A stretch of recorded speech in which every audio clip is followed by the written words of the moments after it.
Aline, bonsoir. Bonsoir. Merci de nous recevoir chez toi pour faire cette interview. En fait, je me permets de le dire, c'est en fait une répétition parce que normalement on t'a suivi le samedi à Montreux pour un événement de sport, hein, tu vas en parler tout à l'heure. Et donc on a fait l'interview là-bas, il y avait le bruit ambiant, il y avait quand même énormément d'interférences qui ont fait que la qualité n'était pas bonne. Donc on s'est dit qu'on va refaire ça tranquillement chez toi, sans bruit, comme ça tu vas essayer aussi de réagir un peu par rapport à l'événement. Alors déjà, tes premières impressions par rapport à cette interview d'aujourd'hui? Je suis très contente d'être ici pour un petit peu plus expliquer ce que j'ai fait samedi, de revenir sur cet événement qui était un énorme événement. Il y avait vraiment beaucoup de monde et puis un événement un petit peu atypique pour une danseuse de samba, je dirais aussi. Un contrat un peu atypique mais qui était vraiment chouette à faire en tout cas. J'avais un petit peu d'appréhension au départ, de savoir comment j'allais pouvoir offrir une prestation intéressante, qui soit un peu de la samba sur le bord de la route pour encourager les coureurs. Savoir comment ça allait être accueilli aussi par les coureurs, par les gens des quartiers, par la famille qui était là pour encourager les coureurs. Et j'ai vraiment eu une superbe expérience, c'était des bons moments et beaucoup d'échanges avec les coureurs, avec les personnes qui étaient sur place. Vraiment, vraiment chouette, un grand plaisir.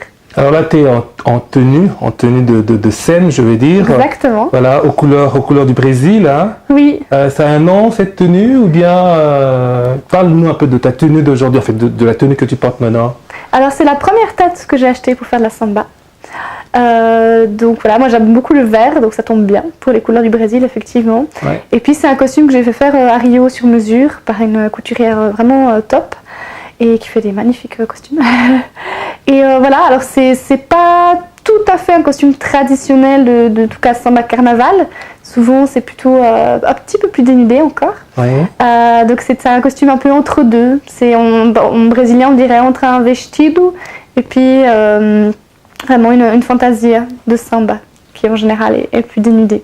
Donc voilà, je l'ai dessiné, j'ai expliqué ce que je voulais, donc c'est vraiment du sur-mesure et à mon image, à ce que j'avais envie. Donc voilà. Ok, alors parce que y a une tenue que les gens verront justement dans les images, hein, c'est une autre couleur.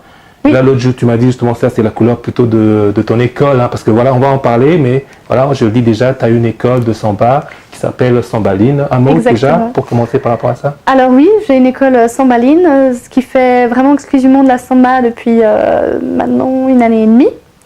Donc je donne des cours régulièrement, toutes les semaines, une fois à Lausanne, une fois à Vevey dès septembre. Et puis on offre aussi des prestations de show, on participe à différents événements professionnels et non professionnels. J'ai aussi une petite troupe d'élèves avec lesquels on fait des shows pour des événements caritatifs ou autres. Et puis on participe au Carnaval de Lausanne, on participe à différents événements. Et lié à cette école, il y a plusieurs projets toujours en route, qui cuisent au four. Il y a toujours des projets de faire venir des professionnels de Rio ou d'ailleurs. Donc mes élèves ont déjà eu l'occasion de faire des cours avec une variété de professeurs d'horizons assez différents, tous dans le milieu de la samba, mais pas forcément du même milieu de la samba. Et donc voilà, un petit peu ce qu'on propose chez Sambaline. Alors pour ceux qui ne connaissent pas, Aline, un mot sur toi. Aline, c'est qui? Aline, c'est moitié-moitié. C'est une Suissesse au cœur brésilien, c'est une ergothérapeute qui fait de la samba. Donc c'est pas mal de moitié-moitié. J'ai toujours aimé faire beaucoup de choses, donc ça me correspond assez. J'aime beaucoup mon métier d'ergothérapeute. Et j'adore aussi la moitié de mon temps qui est consacrée à la samba, à cette culture brésilienne de laquelle je suis tombée amoureuse depuis toute petite. J'ai fait mon premier voyage, j'avais 5 ans au Brésil, j'ai fait 2 mois là-bas avec ma famille. Parce que j'ai une de mes tantes qui est mariée à un Brésilien qui habite là-bas, j'ai 3 cousins de mon âge. Et par la suite j'ai fait de la capoeira, j'ai fait pas mal d'années de capoeira. Je suis allée vivre 6 mois au Brésil, il y a 10 ans maintenant. Oui, ça passe. Ouais. Il y a 10 ans. Travaillé dans un quartier défavorisé pour un projet social à Natal. Et là, en rentrant, j'avais envie d'arrêter la capoeira et de recommencer autre chose. Et je suis tombée pas très loin, je suis tombée dans la samba. À l'époque, la samba fitness. Et j'ai pris des cours de samba fitness pendant 2 ans. J'ai fait la formation pour être prof de samba fitness. Et par la suite, j'ai lâché le fitness et pris que la samba. Je me suis formée avec différents professionnels. Dès que j'avais des occasions de prendre des cours avec des professionnels, je l'ai fait. Et j'ai fait une formation complète de samba avancée, samba noupé, donc sur le pied, comme on dit, avec Anna Haroud. Et depuis là, ça fait 1 année et demie justement, je donne des cours exclusivement de samba et je fais exclusivement de la samba. Donc voilà. Du coup, c'est plus la question, mais on est parti comme ça. Exactement. Évidemment, je voulais rebondir sur ça pour justement savoir, il y a 10 ans, premier contact avec la samba, avant c'était la capoeira. La capoeira, voilà, oui. Les termes sont un peu, voilà. Donc, il y a 10 ans, premier contact avec la samba, ça t'a plu? C'est pas tout à fait vrai, parce que dans la capoeira, il y a une forme de samba aussi, qui s'appelle la samba de Rhodes, qui est une samba plus traditionnelle, plus ancienne. Ouais. Donc je connaissais déjà la samba par la capoeira. Et j'aimais beaucoup cette samba-là, j'ai toujours apprécié. Et quand j'ai voyagé au Brésil, la samba m'attirait beaucoup.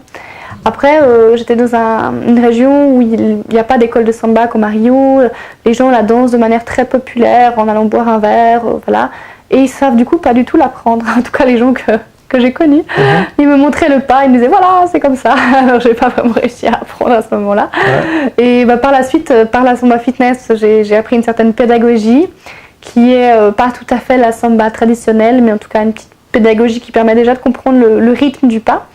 Et après, en me formant avec différents professionnels, j'ai pu vraiment, voilà, on va dire dominer en tout cas en partie ce pas de base et puis toutes les variations qui existent.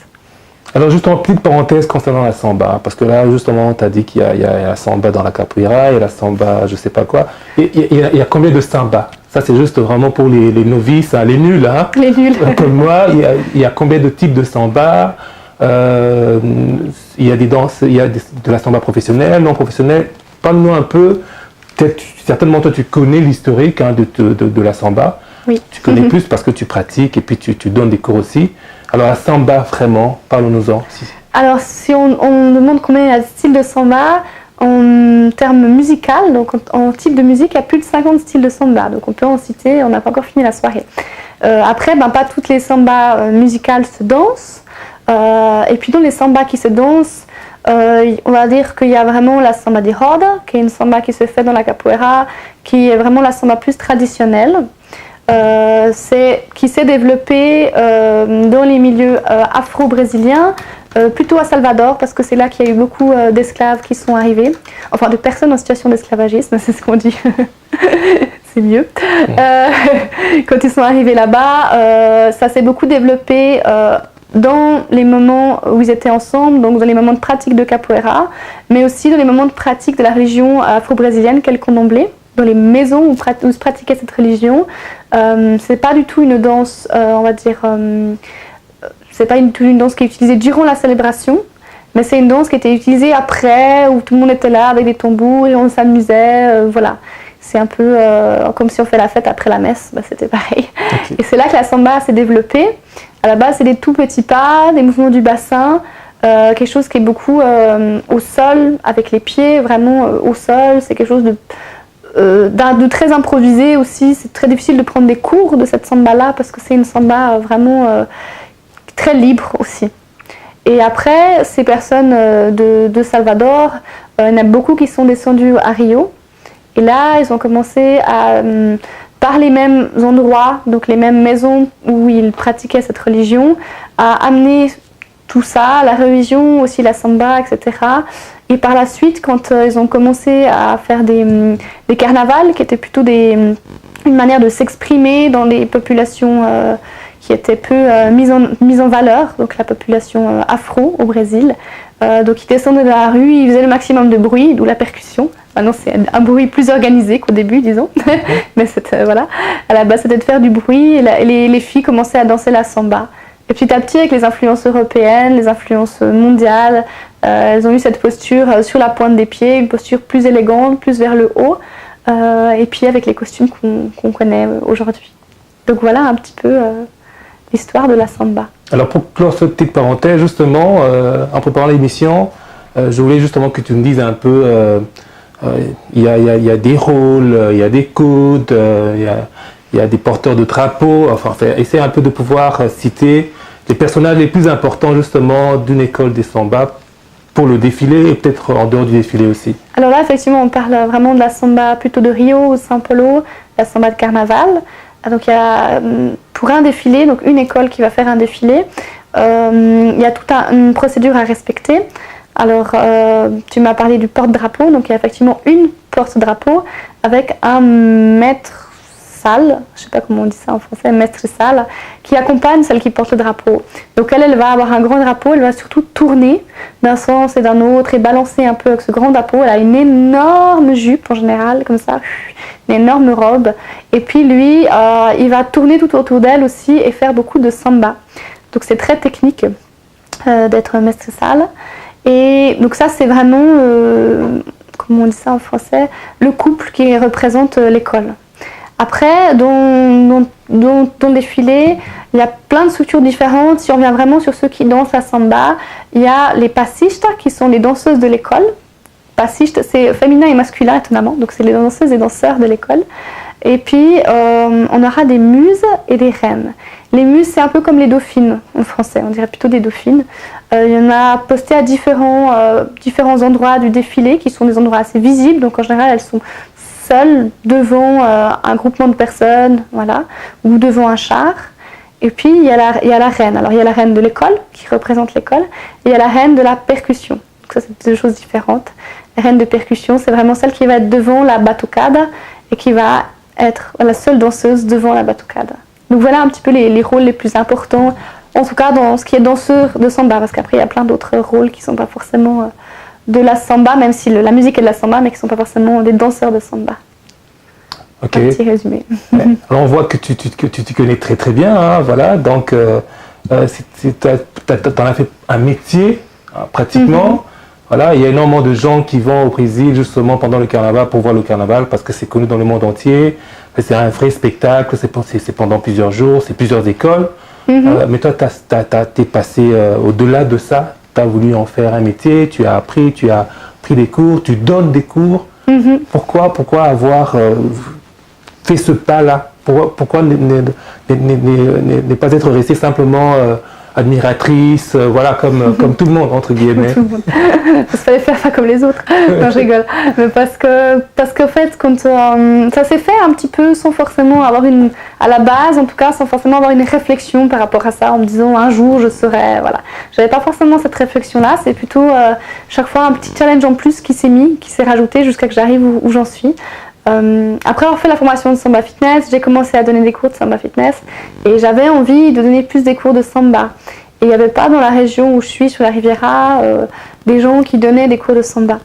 Donc j'ai un peu fait mon autodidacte, pioché à droite, pioché à gauche, trouvé des professionnels qui m'ont donné des cours privés, des choses comme ça, pour avoir un peu de quoi transmettre à mes élèves, pour pouvoir moi aussi finalement continuer à évoluer.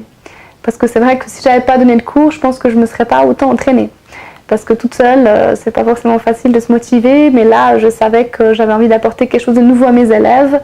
Et du coup, je travaillais à la maison un nouveau pas que j'avais trouvé sur Facebook ou bien que j'avais appris chez un professionnel et je le travaillais à la maison et pour pouvoir le transmettre en fait à mes élèves. Et puis voilà. Et en donnant des cours, on a envie qu'il y ait plus de gens qui viennent. Pour qu'il y ait plus de gens qui viennent, il faut faire de la pub. Pour faire de la pub, il faut montrer ce que c'est que la samba. Donc on finit par faire des shows. Après, on finit par aimer ça. Donc après, on fait. Voilà, ça s'enchaîne un petit peu comme ça. Donc ça c'est un peu enchaîné. Et maintenant, j'ai plus une idée claire de ce que j'ai envie d'en faire qu'avant. Avant, c'était plus un enchaînement, je dirais. Ok. Alors, il faut dire que toi, tu es une vraie Suisse, hein, donc voilà, t'as pas de sang brésilien, il n'y a pas d'ancêtre, de grand-père, je ne sais pas, brésilien. Non. Vraie Suisse. Oui. Il n'y en a pas tant que ça comme toi non plus qui font ça, même juste pour danser pendant le carnaval. Il n'y en a pas tant que ça. En Suisse, en Europe, je ne sais pas. T'es la seule, hein, en tout cas.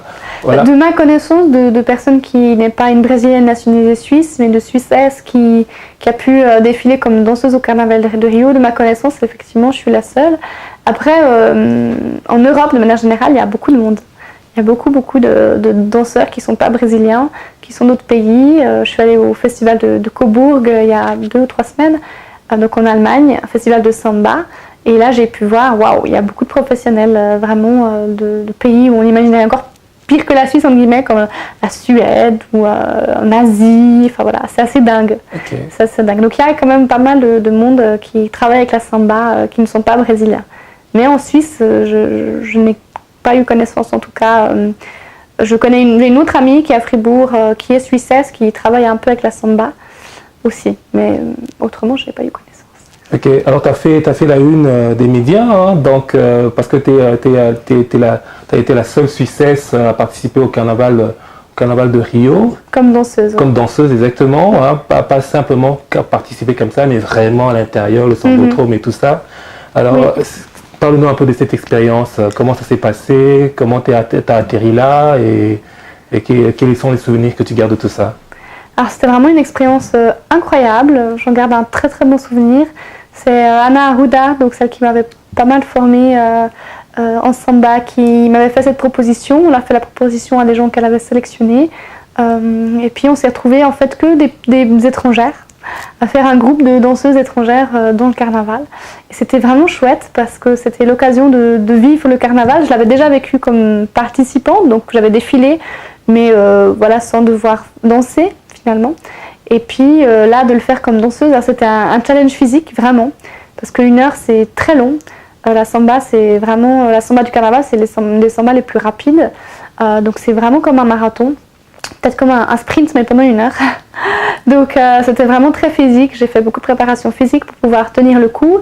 Et puis c'était la première fois que je suis rentrée, le premier jour où je suis rentrée dans l'avenue avec l'école, qui était la première école à rentrer dans le sambodrome cette année-là. C'était vraiment rempli d'émotions, on avait tous les larmes aux yeux, et tout d'un coup on devait réaliser, ah oui mince, il faut qu'on danse. On était un peu pris dans le truc, mais non, c'était vraiment une expérience incroyable. Et puis ça a été l'occasion de participer au congrès international de samba, donc d'avoir aussi, de reprendre dans mes bagages des millions d'idées. Et du coup, j'ai apporté ça à mes élèves qui ont dû travailler un peu plus dur qu'avant parce que j'avais un peu plus la pression en disant les filles, il va falloir bosser. Mais non, c'était vraiment chouette. C'était vraiment une expérience ouais, incroyable. Là, je croise les doigts parce que j'ai envoyé une vidéo pour participer à une sélection, pour être cette fois danseuse dans une école. Donc pas dans un groupe de danseuses étrangères, mais danseuse de l'école. Donc, on va espérer la réponse dans quelques temps. Ouais. Il y a des chances hein, que ça marche. J'espère. Ouais. Je ne vais pas dire que oui, parce que... Tu ne seras pas la première, je veux dire, c'est-à-dire qu'il y a déjà... Alors là, ils ont proposé justement dans leur sélection des personnes qui ne soient pas forcément de Rio. Donc ça peut être Brésil et d'ailleurs. Ouais. Donc ils ont une petite partie où ils proposent ça sur sélection. Donc oui, c'est possible, si c'est ça que tu veux dire. C'est tout à fait possible. On verra. Alors là, tu t'es beaucoup sur les routes, hein. Tu as des événements à gauche à droite, surtout actuellement. Oui. Bon, tu vas faire un break, tu vas partir en vacances, tu m'as dit. Hein. Donc, oui. Voilà, on est en été, il y a des événements, mais toi tu pars en vacances, c'est un choix personnel. C'est un choix personnel. Exactement. Mais je ne pars pas n'importe où. Ouais, tu pars au Brésil, évidemment. Il faut changer un peu. Exactement. Alors donc, on va peut-être survoler les quelques événements que tu as fait jusque-là, et puis on va finir par l'événement du samedi, parce que c'était justement ce qui nous a permis de pouvoir t'approcher, pour pouvoir tourner et tout ça. Alors qu'est-ce que tu as fait comme événement depuis justement... depuis le carnaval de Rio. Depuis le carnaval de Rio, j'ai fait beaucoup après le carnaval de Rio, celui qui a comment dire ça, géré les filles qui défilaient, il était par hasard en Suisse, donc il a donné un cours à mes élèves. Donc ça, c'est une super expérience. Alex Coutim, qui est vraiment un grand chorégraphe de Rio. Ça faisait partie de la préparation pour le carnaval de Lausanne. Donc j'ai eu une petite équipe qui s'est préparée pour défiler au carnaval de Lausanne et elles ont fait ça de manière sublime. C'est la première année qu'elles défilaient sans moi, parce que moi je devais défiler en tant que première princesse dans l'école. Donc c'était chouette comme défi pour elles aussi de devoir se débrouiller. Donc ça c'était vraiment chouette, le carnaval de Lausanne. J'ai eu différents shows professionnels ou des clubs. Je ne suis pas très douée pour me rappeler, mais j'ai eu différents shows. On va mettre les photos en fait, hein. Ça c'est la partie où on va mettre un peu les souvenirs de cette année et tout ça. Tu vas nous donner des photos de toi et puis après... D'accord, je donnerai des photos. Alors le D-Club, j'ai malheureusement pas de photos, je crois. Mais on a participé aussi à la fête multiculturelle de Vevey, parce que c'était le thème du Brésil cette année. Donc on a participé au défilé avec mes élèves. J'ai aussi participé les musiciens. Il y a des musiciens qui ont fait un spectacle sur scène. J'ai aussi eu l'honneur de pouvoir être sur scène avec eux. Qu'est-ce qu'on a fait d'autre? Je suis allée au festival de Cobourg, j'ai défilé au festival de Cobourg et on a fait quelques présentations aussi. Ça c'était vraiment chouette, une première fois à Cobourg, c'était une belle opportunité. Et puis, oulala, il y a d'autres choses, mais... Alors du coup, on va venir à Montreux. Voilà. on va venir à Montreux. Pour ne pas... Alors, j'ai pas une bonne mémoire. Justement, Il faut que je regarde mon Instagram pour savoir ce que j'ai fait. Effectivement. Ouais. Alors Montreux, c'est il y a quelques jours, il y a 2 jours. Hein. Il y a 2 jours, Montreux, voilà. Ouais. J'ai encore mal aux jambes. Sacrée expérience, parle-en. C'était vraiment génial. C'était... on a d'abord fait sous le marché couvert de Montreux. Donc il y avait pas forcément beaucoup de coureurs à ce moment-là, mais c'était vraiment sympa. Il y avait plutôt les gens qui étaient là en attendant les coureurs qui arrivaient tranquillement. Parce que vu qu'on était au tout début, il y avait que quelques coureurs qui arrivaient au début. Et puis après j'ai eu la grande opportunité de monter sur scène avec mon frère, qui jouait là-bas, qui était aussi engagé un autre contrat. Pas du tout le même style de musique, mais on a fait un petit mix, c'était très très sympa. Et puis le soir, on a pu encourager le départ de 2 courses dans les Hauts de Montreux. Et ça, c'était super sympa. On a été super bien accueillis par les gens du quartier parce qu'à 8h, on a mis la patoucade dans une petite ruelle. Donc les Suisses nous ont très très bien accueillis. C'était assez étonnant et vraiment chouette. On va les saluer d'ailleurs. Hein. Oui, on peut les saluer, vraiment. Je me souviens plus du nom du bar. Je sais pas si toi tu t'en souviens. Ouais, café quelque chose. Café quelque chose. Non, une bonne mémoire. On va voir ça. On va voir les images de toute façon. D'accord. Mais c'était super sympa, dans ce quartier des Planches en tout cas. Et puis, bel accueil. Et puis là, il y a eu un beau partage, je trouve, avec les coureurs qui étaient sur le petit début de la course. Et puis qui étaient vraiment là, on va dire 90% nous ont vus avec le grand sourire. Certains ont fait quelques pas de danse en courant. Enfin, c'était vraiment un joli partage. J'ai beaucoup apprécié ce moment-là. Et puis, le dimanche, magnifique, on s'est retrouvés à la Berneuse, qui est le haut des pistes de ski à l'Aisin. Donc on a pris les télécabines pour aller faire un show, ce que j'ai trouvé assez chouette. Ouais. On s'est retrouvés tout en haut, à côté du télécabine. Et il y avait un joli parcours de course. Vraiment, il faisait beau, c'était magnifique. Et devant ce beau panorama, on a mis l'ambiance, on a encouragé les coureurs. Et là, de nouveau, j'ai été surprise du nombre d'échanges que j'ai eu avec les gens. Des coureurs se sont arrêtés quelques secondes pour venir me serrer dans les bras. Beaucoup m'ont dit merci. Beaucoup ont couru un peu plus vite parce qu'on les a dit allez. C'était le but, exactement. Ouais. Certains ont de nouveau un peu fait les foufous sur la musique. Enfin, c'était vraiment très chouette. C'était un joli moment qu'on a passé ce dimanche-là. Donc ouais, une belle occasion, c'était vraiment un contrat un peu exceptionnel, d'un contexte un peu exceptionnel, une belle expérience. On va saluer les musiciens, justement. Oui, exactement. Alors il y avait Arnaldim avec sa troupe, donc Arnaldim c'est le chef batucade, qui était avec 3 amis à lui, donc il y avait, je vais pas dire de bêtises, il y avait Bir, Wagner et Grillo.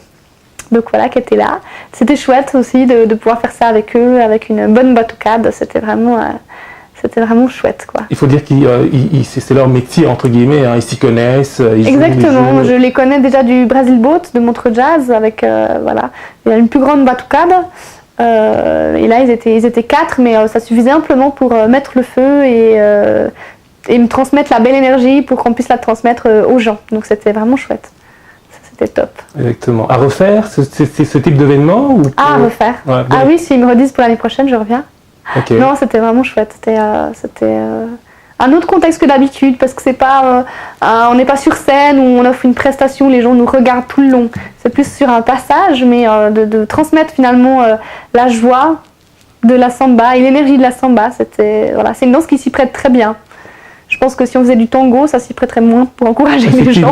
Effectivement. Ouais. Tandis que la samba, voilà, elle a ce côté vraiment punchy, c'est presque de la course aussi, ouais. Et ce côté transmission de joie vraiment explosive, donc c'était vraiment chouette. Les gens vont voir les images d'ailleurs, hein. on va mettre les images entre deux, ouais, top. Entre 2 réponses, voilà. Merci donc du coup aux organisateurs. Hein. Ça s'appelle comment ça? Le Montreux Trail. Montreux Trail, Montreux Trail Festival même. Exactement. Donc c'est un événement où il y a beaucoup de courses. Je crois qu'il y a plus de 6000 coureurs au total. Il y a des courses de 15 km. Donc quand je discute avec la voisine qui a fait 15 km, elle me dit « Oh ben c'est rien ». Ok. C'est déjà pas mal. Bon. Mais effectivement, en comparaison à la plus grande course qui est de 160 km, voilà, c'est pour ça que je disais que c'était rien.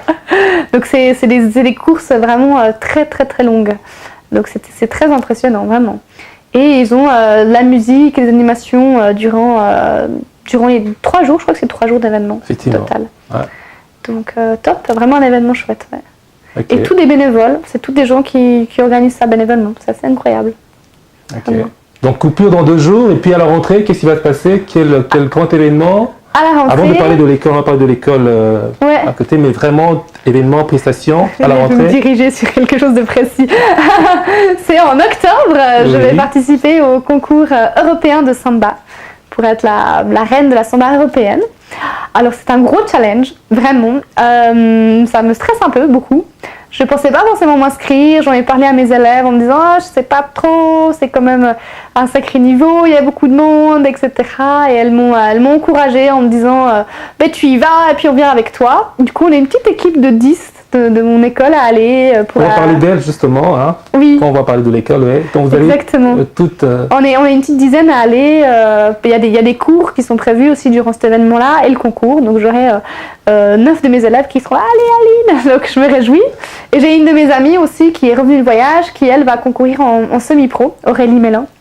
Donc on sera 2 à se tenir les pouces pour faire cette compétition, ce qui est vraiment chouette. Donc on verra, c'est un gros niveau en Europe, donc c'est vrai qu'il y a pas mal la pression. Je vais là-bas en voulant offrir le meilleur de moi-même et en voulant faire une première expérience. J'ai jamais fait de concours de danse, donc pour moi c'est vraiment une première expérience. Donc voilà, l'idée c'est de participer de la meilleure manière possible, disons. Voilà, c'est ça mon objectif. Alors, il faut dire que tu es reine en titre. Non, je suis pas reine. En titre pour la Suisse. Hein. Princesse. Princesse. Ok, moi je t'ai fait reine alors. Mais bon, voilà. Je dis ça parce qu'il y a justement la couronne juste à côté. Couronne là, oui. Voilà. Alors, oui. Un mot sur ça. Tu es princesse pour la Suisse. Alors, je suis première princesse de Suisse, ouais. Élue par Mais Brasil. Donc, c'est première princesse de la Corte. Corte, en français, c'est la cour. La cour suisse, comme la cour anciennement dans les châteaux, hein, les cours. Exactement. Voilà. Ouais. La même chose. Donc là, il y a une reine, un roi, une première princesse, une deuxième princesse qui ont été élus pour la Suisse. Et je suis la première princesse. Donc je suis très contente de ce titre pour 2 raisons. Déjà, c'est vrai que c'est une reconnaissance du travail que je fais, de l'investissement que je fais dans la samba. Et aussi parce que dans ces couronnements-là, c'est beaucoup, voire que des Brésiliennes, à part une autre fille qui est d'Amérique latine, je ne sais plus de quel pays. Mais en tout cas, dans la cour suisse, des gens que j'ai vus au départ, il y avait quasiment que des Brésiliens. Donc je suis assez contente de me sentir aussi accueillie par la communauté brésilienne. Voilà, accueillie pas comme une étrangère, mais comme une sambista aussi. Donc ça, c'est une petite fierté quand même, ça c'est vrai. Et je remercie la communauté brésilienne de m'accueillir, la petite Suisse qui a envie de faire de la samba. Effectivement. Donc voilà. Alors on va finir avec l'école justement, donc déjà si tu as plus de précisions à dire par rapport à l'école, le fonctionnement, comment on s'inscrit, le public cible, donc voilà, on est en train de parler de ton école. Alors vous avez toutes les informations sur mon site samba.rabou avec un D à la fin.com. Donc pour l'instant, à la rentrée en septembre, on va avoir le mercredi soir des cours à 19h au centre socioculturel de Bellevaux, donc dans les Hauts de Lausanne. Et puis à 20h, ce sera un cours sur sélection, donc de niveau avancé. Et les jeudis à 20h au cercle de danse à Vevey, c'est plus ou moins sur l'avenue Général Guizon. À 20h les jeudis à Vevey, j'ai tout dit. Donc voilà. Public cible, celle qui veut danser. J'ai un homme qui va peut-être revenir en septembre. J'ai eu des hommes qui sont venus sporadiquement, mais j'aimerais beaucoup avoir plus d'hommes à mes cours parce que la samba c'est aussi pour les hommes. J'adore la samba masculine, donc je l'enseigne aussi de temps en temps. Avec mes élèves, on fait des fois que ça, même toutes les filles on fait que ça. Et puis s'il y a un homme qui vient au cours, et ben on profite, on fait des fois un peu un mélange, un peu l'un, un peu l'autre. C'est vraiment chouette. Donc hommes et femmes, et de tout âge. De tout âge, je crois que la plus jeune elle a 14 ou 15 ans et la plus âgée, il ne faut pas que je dise des bêtises, après elle va m'en vouloir, mais plus de 50 ans. Chut. Ok. Voilà. Mais donc voilà, c'est pour tous les âges, c'est pour tous les physiques, c'est pour tout, on est doué, on n'est pas doué, c'est pour tout le monde. C'est pour vraiment pour si on a la facilité ou si on n'en a pas, c'est pour tout le monde. Je personnalise pour chaque personne qui vient au cours aussi. Il y a des moments où on sépare un peu selon les niveaux ou selon les facilités. Et puis je donne des exercices différents à chacun, ou je complique pour ceux qu'on a facilité, je simplifie pour ceux qui ont moins de facilité. Donc voilà, c'est un cours vraiment pour tout le monde. Je trouve que la danse, et en tout cas la samba, ce que j'aime, ça doit être pour tout le monde. Pour tout le monde, vraiment. Donc voilà, je suis très contente de cette image-là de mon école. Je suis contente qu'au Carnaval de Lausanne, on ait des personnes de 22 ans à plus de 50 ans. Pour moi, c'est une réussite, vraiment. Quand j'avais demandé à mes 2 dames de participer au Carnaval de Lausanne, elles me disaient « Mais pourquoi? Mais tu veux vraiment qu'on vienne? Mais on n'a pas 20 ans !» Puis je leur ai dit que justement c'était chouette de montrer que la danse c'est pour tout le monde et de montrer que la beauté est de tout âge et que la sensualité qu'on joue dans la samba est aussi pour tous les âges. Donc voilà. Ok, on va les saluer une par une, hein. 3 Oui. dans la caméra, justement pour. Alors mes 2 dames, déjà. mais il ne faut pas que je leur dise comme ça parce qu'elles vont pas aimer. Alors on s'appelle les petites biatches entre nous. Donc mes petites biatches, c'est Annick et Sonia, mes petites biatches préférées. Et puis sinon, j'ai ma chère Nathalie qui me suit depuis le début. On avait commencé les cours de Samba Fitness plus ou moins en même temps. Donc vraiment les débuts, elle a vu toute mon évolution. Ça c'est mon élève la plus fidèle, vraiment. Après j'ai plein d'autres élèves. Je remercie Sarah qui ces derniers temps m'a beaucoup aidée. C'est elle qui m'a fait ma petite vidéo pour envoyer à Rio. Et puis je remercie chacune de mes élèves. Je vais peut-être pas dire tous les noms parce que je vais sûrement en oublier une et après elles vont m'en vouloir. Donc je les remercie toutes du fond du cœur. Je me réjouis énormément qu'elles viennent avec moi à Londres et puis je les remercie pour toute leur amitié aussi. Parce que c'est pas toujours facile de donner de l'énergie, d'organiser les cours, mais en tout cas elles me le rendent bien. Donc c'est avec grand plaisir que je continue avec elles. Ok, et au-delà de l'école, justement, des gens à remercier, des soutiens éventuels Je remercie Claudio qui m'a couronnée de Mais Brasil. Je remercie mon mari parce qu'il me supporte avec ma folie. C'est pas toujours facile pour lui. Et puis il est toujours là à m'encourager, à m'aider. Des fois il me dit que j'en fais trop, mais il n'a pas vraiment tort, donc ça j'accepte. Donc, il est dans la samba aussi, il est dans le milieu? Alors il est capoeiriste. Ah, ok. Il est brésilien et capoeiriste, mais non, il n'est pas trop dans la samba. Donc on fait chacun son truc, des fois on fait ensemble un peu de capoeira et de samba. Ouais. Mais voilà. Je remercie toute ma famille qui me soutient aussi beaucoup, et puis tous mes amis aussi, qui des fois aimeraient bien me voir plus souvent, mais je fais trop de choses. Ouais. Bon, donc voilà. Mais oui. Voilà. En tout cas, merci Aline, on t'a pris le temps. Tu es en train de te préparer pour aller en vacances, préparer ton voyage et tout. Et merci d'avoir pris le temps pour faire cette interview. On va te laisser le mot de la fin. Hein. Peut-être que voilà, tu as quelque chose à rajouter ou bien conclure simplement à l'interview. Et puis. J'aimerais dire que ce que la samba peut-être m'a apporté, ça m'a apporté beaucoup de confiance en moi. Je crois que c'est quelque chose de très important que mes élèves remarquent aussi.